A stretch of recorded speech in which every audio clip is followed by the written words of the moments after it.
Shalom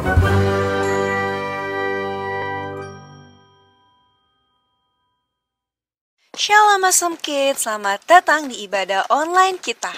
Berikut adalah panduan beribadah kita pada hari ini. Yang pertama, adik-adik, mari kita persiapkan diri kita dan pakailah pakaian yang rapih dan juga sopan. Yang kedua, adik-adik, saat ibadah dimulai jangan tiduran ya, tapi kita mau duduk dengan baik. Jika adik-adik sedang sakit, boleh ibadah di tempat tidur ya. Yang ketiga, adik-adik, mari kita siapkan Alkitab kita. Yang keempat, bagi adik-adik yang sudah bisa menulis, ayo siapkan buku dan alat tulisnya ya. Hal ini berguna untuk mencatat firman Tuhan yang disampaikan pada hari ini. Yang kelima, adik-adik semua ikut menyembah dan memuji Tuhan ya dengan semangat. Yang keenam, adik-adik yang mendengarkan firman Tuhan, kita mau duduk dan jangan jalan ke sana sini ya. Dan juga jangan mengobrol. Yang ketujuh, adik-adik ikut berdoa bersama-sama juga ya. Selamat beribadah. Tuhan Yesus memberkati. Shalom, Prince and Princess, apa kabarnya hari ini? Dahsyat, luar biasa, yes. Nah, Prince and Princess, tidak terasa kita sudah berada di akhir bulan Maret. Dan seperti biasa di akhir bulan kita akan mengadakan review. Namun sebelumnya kita mau berdoa dulu. Mari kita berdoa. Kami mengucap syukur buat anugerah Tuhan, kebaikan Tuhan dalam kehidupan kami. Karena hari ini Tuhan boleh pertemukan kami dalam ibadah online. Berkati setiap kami dalam nama Yesus. Haleluya. Amin. Nah, Prince and Princess, mari sama-sama kita mau bangkit berdiri, kita mau menyanyikan lagu ini bersama, Kasih Allah Tak Berkesudahan.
Oke Prince and Princess, saatnya kita mau mendengarkan firman Tuhan. Kita percaya bahwa setiap waktu kita memerlukan Tuhan. Mari sama-sama kita mau menyanyikan lagu ini bersama. Ya Tuhan, tiap jam kami memerlukan Engkau.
ku memerlukanmu.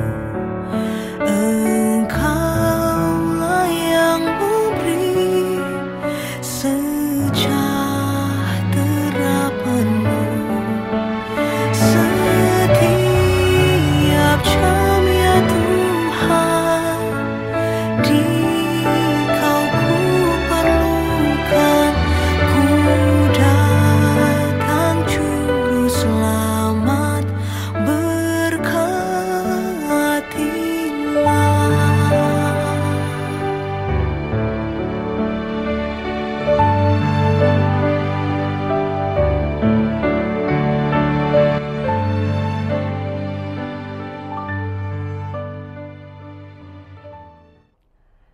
Kami bersyukur Tuhan buat kebaikan Tuhan dalam kehidupan kami. Kami percaya hanya Engkau sandaran kami, tempat perlindungan kami. Oleh karena itu kami sangat membutuhkan Engkau dalam setiap waktu kami. Dan saatnya kami mau mendengarkan firman Tuhan. Berkati setiap kami, biar Tuhan mengajarkan kami menjadi anak-anak Tuhan yang setia, anak-anak Tuhan yang berkenan di hadapan Tuhan. Kami menjadi pelaku-pelaku firman Tuhan. Dalam nama Tuhan Yesus kami berdoa. Haleluya. Amin. Nah, Prince and Princess, saatnya kita mau belajar kebenaran firman Tuhan. Dan seperti biasa, di akhir bulan kita akan mengadakan review pembelajaran kita selama sebulan. Dimulai dari minggu pertama, minggu kedua, minggu ketiga. Mari kita saksikan bersama.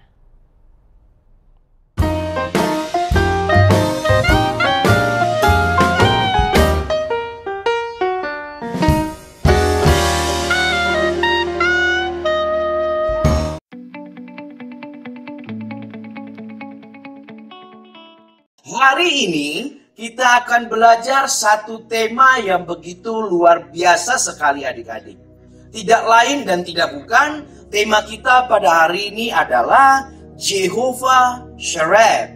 Jehovah Shereb, yang artinya adalah pedang kejayaan atau kemuliaan. Sekali lagi, pedang kejayaan atau kemuliaan. Nah, nats hari ini diambil dari Ulangan 33 ayat yang 27 sampai 29 yang berkata, Allah yang abadi adalah tempat perlindunganmu, dan di bawahmu ada lengan-lengan yang kekal. Ia mengusir musuh dari depanmu dan berfirman, punahkanlah.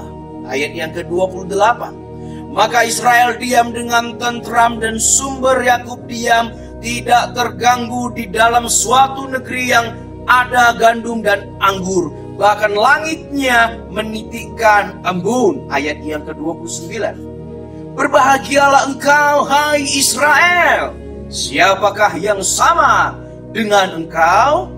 Suatu bangsa yang diselamatkan oleh Tuhan, perisai pertolongan dan pedang kejayaanmu. Sebab itu musuhmu akan tunduk menjilat kepadamu, dan engkau akan berjejak di bukit-bukit mereka. Nah, adik-adik yang diberkati oleh Tuhan, kisah ini adalah kisah di mana bangsa Israel akan dibebaskan dari tanah perbudakan.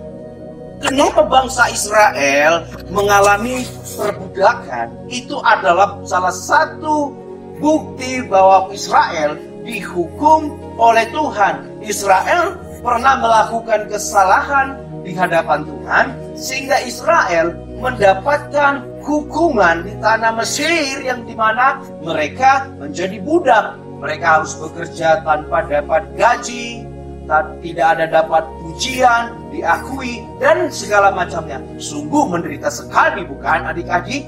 Nah, itulah yang terjadi adik-adik. Tetapi karena bangsa Israel adalah bangsa pilihan Tuhan, ya, Israel adalah bangsa pilihan Tuhan, di mana Tuhan tidak membiarkan bangsa Israel diperlakukan dengan tidak adil. Mereka mendapatkan hukuman yang begitu mengerikan.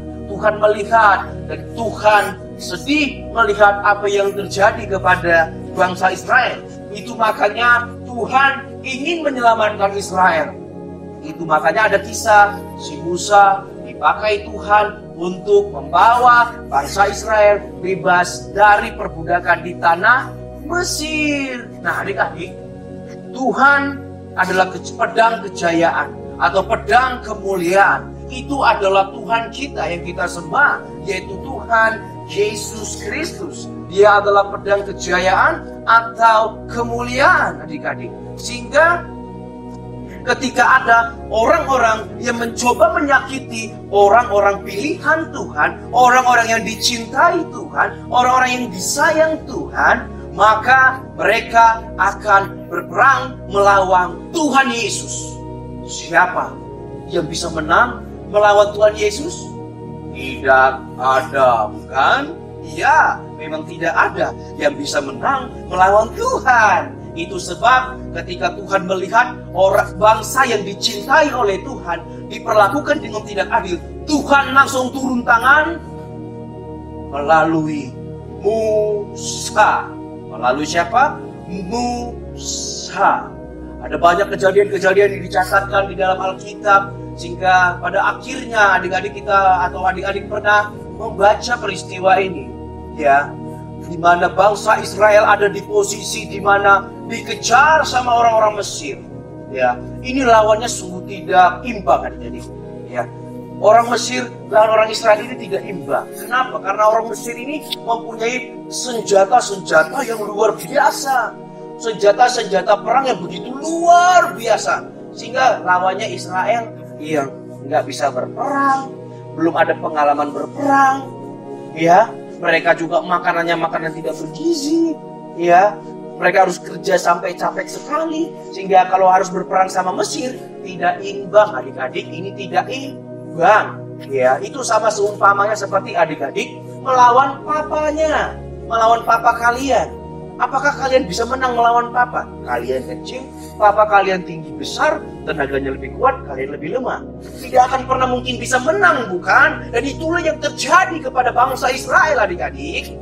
Bangsa Israel tidak akan pernah mungkin bisa secara manusia mereka bebas dari Mesir. Sebab Mesir mempunyai tentara-tentara yang hebat, mempunyai senjata-senjata pedang yang begitu dahsyat. Tidak mungkin Israel bisa bebas dari keterikatan perbudakan Mesir. Tetapi sekali lagi, Israel adalah bangsa yang dicintai Tuhan, sehingga Tuhanlah yang menjadi pedang itu. Tuhanlah yang menjadi pedang kejayaan, Tuhan yang menjadi pedang kemuliaan, yang melawan bangsa Mesir, orang-orang Mesir. Sehingga 1000 pedang orang Mesir, 1.000.000 pedang orang Mesir melawan satu pedang yang tidak kelihatan. Pedang Tuhan Yesus, pedang Tuhan kita. Satu pedang melawan berjuta-juta pedang. Semuanya tidak akan pernah mungkin bisa melawan satu pedang kejayaan itu, yaitu adalah Tuhan Yesus kita, adik-adik. Wow! Kalau adik-adik tahu bahwa adik-adik adalah anak-anak yang dicintai oleh Tuhan, anak-anak yang disayangi oleh Tuhan. Itu sebab jikalau adik-adik diperlakukan tidak adil, atau disakiti oleh teman, dijahati oleh teman, dibuat terluka oleh teman, si adik-adik menangis, bahkan adik marah kepada teman-teman adik, atau kepada saudara, kepada abang, kepada kakak, kepada adik, kepada papa, atau kepada mama, adik-adik sedih sekali. Tapi tidak mungkin ya papa mama berlaku tidak adil kepada adik-adik, ya. Mungkin itu teman-teman adik-adik, ya. Teman adik-adik berlaku jengkel kepada adik, membuat hati adik-adik marah sekali, ya. Tapi ingat, adik-adik adalah anak yang dicintai oleh Tuhan, anak-anak yang disayang oleh Tuhan. Itu sebab adik-adik tidak perlu membalas orang yang menyakiti adik-adik, yang membuat adik-adik marah sekali. Tidak usah dibalas. Sebab adik-adik adalah anak-anak yang dicintai oleh Tuhan, anak-anak yang disayangi oleh Tuhan. Tuhan tidak tinggal diam, Tuhan tidak buta. Tuhan selalu perhatikan adik-adik. Jikalau ada yang menyakiti adik-adik, sesungguhnya dia menyakiti Tuhan yang adik-adik percaya. Itu sebab hari ini firman Tuhan mengajarkan kepada kita bahwa kita adalah anak-anak yang dicintai oleh Tuhan. Kita adalah pilihan Tuhan. Kita adalah anak-anak yang sangat berharga sekali di mata Tuhan. Itu sebab kalau ada orang yang menyakiti adik-adik, yang membuat adik marah sekali, ada Tuhan Yesus yang membela. Ada Tuhan Yesus yang tidak akan pernah diam. Ada Tuhan Yesus yang tidak pernah tidur. Yang akan selalu menolong adik-adik. Yang akan selalu menyatakan pertolongan dan keadilan Tuhan. Itu sebab adik-adik, firman Tuhan hari ini mengajarkan, memberitahu kepada adik-adik bahwa adik-adik adalah orang yang dipilih Tuhan, adalah orang yang dicintai dan disayangi oleh Tuhan. Itu sebab tidak akan pernah ada mungkin bisa orang yang bisa menyakiti adik-adik lalu Tuhan tinggal diam. Tidak, Tuhan tidak tinggal diam. Adik-adik jangan pernah balas jikalau adik-adik diperlakukan jahat, sebab kita ada Tuhan yang selalu membela kita. Amin. Nah, adik-adik semua yang dikasihi oleh Tuhan, untuk pembacaan Alkitab pada hari ini, kita akan membaca dari Mazmur 18 ayatnya yang pertama sampai dengan ayatnya yang keempat. Kita baca bersama-sama ya. Nyanyian syukur Daud untuk pemimpin biduan dari hamba Tuhan, yakni Daud yang menyampaikan perkataan nyanyian ini kepada Tuhan. Pada waktu Tuhan telah melepaskan dia dari cengkraman semua musuhnya dan dari tangan Saul. Ia berkata, "Aku mengasihi Engkau ya Tuhan, kekuatanku. Ya Tuhan, bukit batuku, kubu pertahananku dan penyelamatku. Allahku, gunung batuku, tempat aku berlindung, perisaiku, tanduk keselamatanku dan kota bentengku. Terpujilah Tuhan, seruku, maka aku pun selamat daripada musuhku." Nah, adik-adik semua, hari ini tema pembahasan firman Tuhan berjudul Yehovah Eli, My God, atau Tuhanku.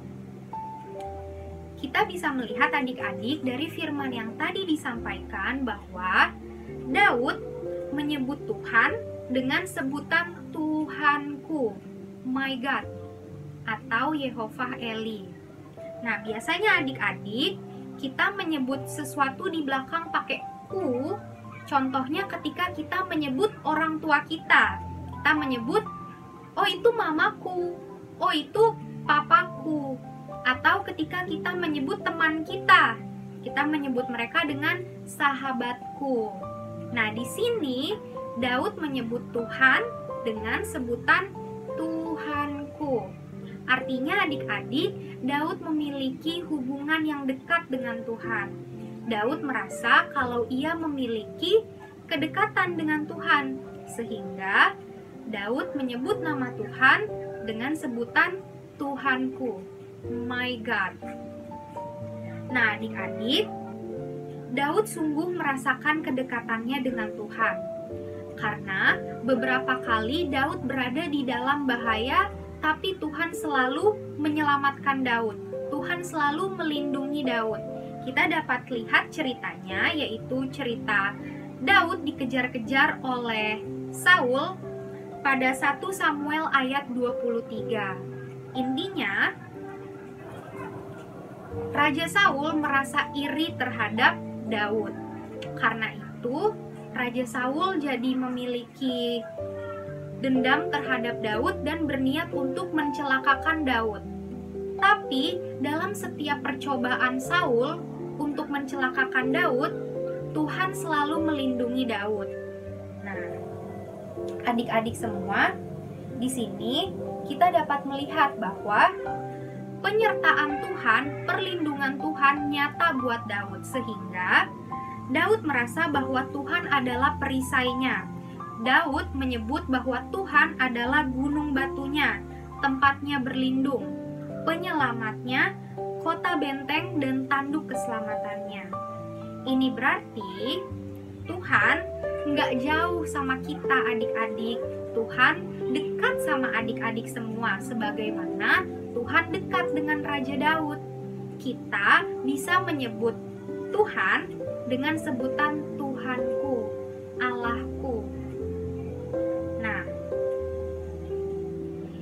juga berarti adik-adik bahwa Tuhan mau sekali untuk dekat dengan kita. Untuk itu, kita harus merespon, kita juga harus mau untuk dekat dengan Tuhan. Kita juga harus mau membangun hubungan dan kedekatan sama Tuhan. Bagaimana caranya agar adik-adik semua bisa dekat dengan Tuhan? Yang pertama, menyediakan waktu untuk Tuhan. Nah, contohnya yang adik-adik lagi lakukan sekarang, adik-adik beribadah sekolah minggu. Ini adalah salah satu bentuk adik-adik menyediakan waktu untuk Tuhan. Bisa juga dengan berdoa dan memuji menyembah Tuhan. Selanjutnya, yang kedua, supaya kita lebih dekat dengan Tuhan, kita harus memberikan perhatian untuk Tuhan, yaitu dengan merenungkan firman Tuhan setiap hari. Selanjutnya, memiliki pengertian bahwa kita tidak bisa hidup tanpa Tuhan. Jadi, dalam keseharian kita akan selalu mengandalkan Tuhan. Yang keempat, memiliki kesiapan untuk berkorban dan taat kepada Tuhan. Nah, adik-adik, kesimpulan dari firman Tuhan, bagi Tuhan kita adalah anak-anak yang dikasihinya. Tuhan mau dekat dengan kita. Tuhan mau dekat dengan adik-adik semua.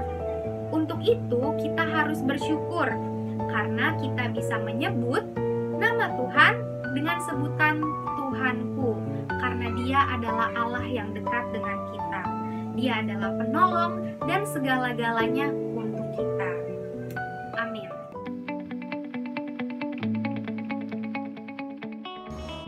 Adik-adik, tiba saatnya kita akan mendengarkan firman Tuhan.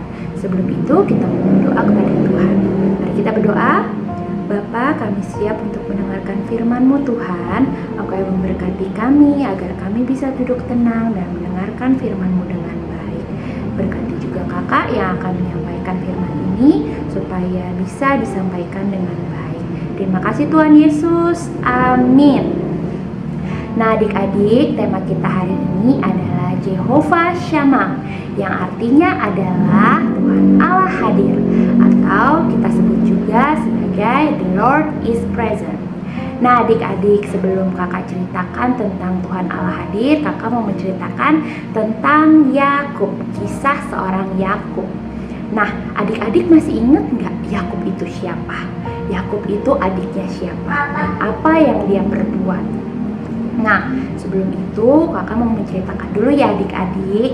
Jadi Bapak Yakub itu adalah adik dari Esau. Nah, Bapak Yakub mencuri kesulungan Bapak Esau. Nah, karena itu Bapak Esau sangat marah sekali dan ingin membunuh Bapak Yakub. Kemudian ibunya Ribka menyuruh Bapak Yakub untuk pergi ke rumah pamannya di Haran. Jadi Bapak Yakub ini tinggal di Beersheba. Beersheba dan Haran itu jauh sekali adik-adik. Jaraknya 720 km dari Jakarta ke Surabaya. Adik-adik bisa membayangkan kan kalau misalnya Bapak Yakub ini harus berjalan dari Jakarta sampai Surabaya, itu capeknya seperti apa ya adik-adik?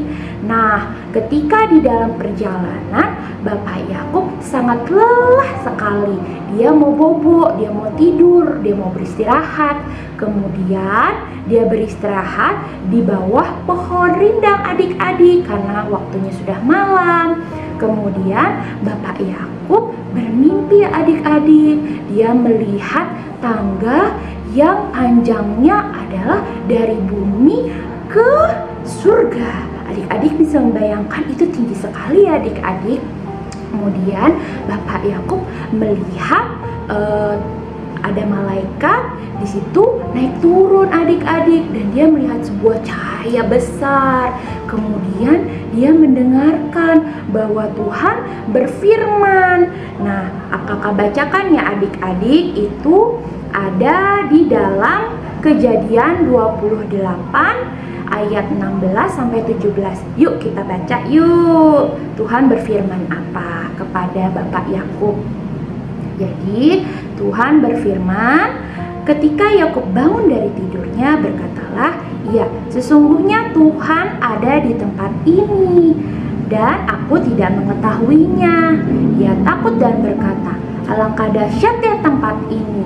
Ini tidak lain dari rumah Allah. Ini pintu gerbang surga." Jadi di dalam Tuhan berfirman itu, Dia akan hadir dan menyertai Bapak Yakub dimanapun Bapak Yakub itu tinggal, dimanapun Bapak Yakub ini berdiri. Dan ketika dia bangun, Bapak Yakub sadar bahwa segala permasalahannya, segala kegundahannya, selalu Tuhan hadir di situ adik-adik. Dan adik-adik ingat tidak, ada cerita tentang murid-murid Tuhan Yesus yang berada di tengah-tengah laut dan mereka takut akan ombak yang besar. Kemudian dia melihat ada seorang jalan di tengah-tengah laut itu. Mereka berkata, "Itu hantu." Gitu adik-adik. Tapi ternyata itu adalah Tuhan, Tuhan kita adik-adik. Kemudian mereka melihat bahwa Tuhan itu hadir dimanapun kita berada. Dan adik-adik jangan sampai ya adik-adik tidak melihat bahwa dan tidak merasakan bahwa Tuhan itu tidak hadir di tengah-tengah kehidupan kita. Tuhan itu hadir di kehidupan kita, di rumah kita, kita mempunyai masalah pun Tuhan hadir adik-adik. Kita harus selalu berserah kepada Tuhan dikala kita mempunyai masalah, karena adik-adik ketika Tuhan hadir di tengah-tengah kita merasakan surga. Kemudian adik-adik, respon apa sih yang harus kita lakukan ketika Tuhan hadir di tengah-tengah kita? Yang pertama adik-adik, sadar dan sujud menyembah kepadanya, atau menjaga hidup yang kudus. Jadi kita tidak boleh berbohong, kita harus hidup sesuai dengan kehendak Tuhan. Yang kedua, buka hati untuk setiap teguran dan nasihat Tuhan, tidak keras hati dan kepala. Begitu juga adik-adik, kalau misalnya kita dinasihati sama mama, sama papa, sama guru kita harus mendengarkannya. Jangan kita nggak boleh keras hati, kita nggak boleh keras kepala. Kemudian adik-adik yang ketiga, selalu bersyukur dalam segala keadaan. Sebab kita tahu Tuhan hadir dalam setiap masalah untuk menegur dan mengajar kita sehingga hal-hal baik terjadi dalam hidup kita. Kemudian yang keempat, yang terakhir, berserah penuh dan tidak khawatir dan gelisah, tetapi beriman dan percaya Tuhan akan atur semuanya untuk kebaikan kita. Amin ya adik-adik ya.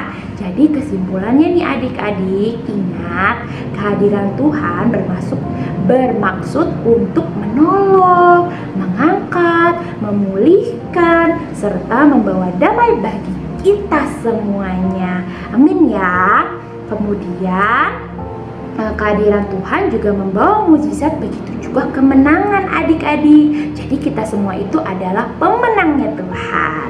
Kemudian adik-adik, kita juga ingat dan sadar untuk meninggalkan dosa-dosa kita yang lama. Terus adik-adik, Tuhan Allah hadir kalau orang tua, guru ataupun kakak, trainer menasihati adik-adik, jangan melakukan hal-hal yang tidak disenangi oleh Tuhan. Seperti tadi yang poin kakak bacakan. Seperti itu adik-adik, paham ya? Nah, Prince and Princess, tadi kita sudah saksikan bersama video pembelajaran kita selama sebulan. Biarlah apa yang kita pelajari di minggu ini dapat kita praktekkan dalam kehidupan kita sehari-hari. Nah, sebelum kita mau mengakhiri ibadah kita, mari sama-sama kita mau lipat tangannya dan kita berdoa. Mari kita berdoa. Kami mengucap syukur buat anugerah Tuhan dalam kehidupan kami, karena hari ini kami boleh belajar kebenaran firman Tuhan. Berkati setiap kami biar kami boleh menjadi pelaku-pelaku firman Tuhan. Tuhan Yesus, sebentar lagi kami akan mengakhiri ibadah kami, namun sebelumnya kami mau berdoa buat orang tua kami, diberkatilah setiap usaha, pekerjaan yang mereka lakukan dibuat tangan Tuhan berhasil. Kami juga berdoa Tuhan buat setiap kami yang sementara bersekolah, Tuhan berikan kami hikmat, Tuhan berikan kami kepintaran dalam nama Tuhan Yesus. Terima kasih Tuhan Yesus, kami berdoa. Haleluya, amin. Oke Prince and Princess, ibadah kita telah selesai dan sampai ketemu di ibadah minggu depan. Tuhan Yesus memberkati.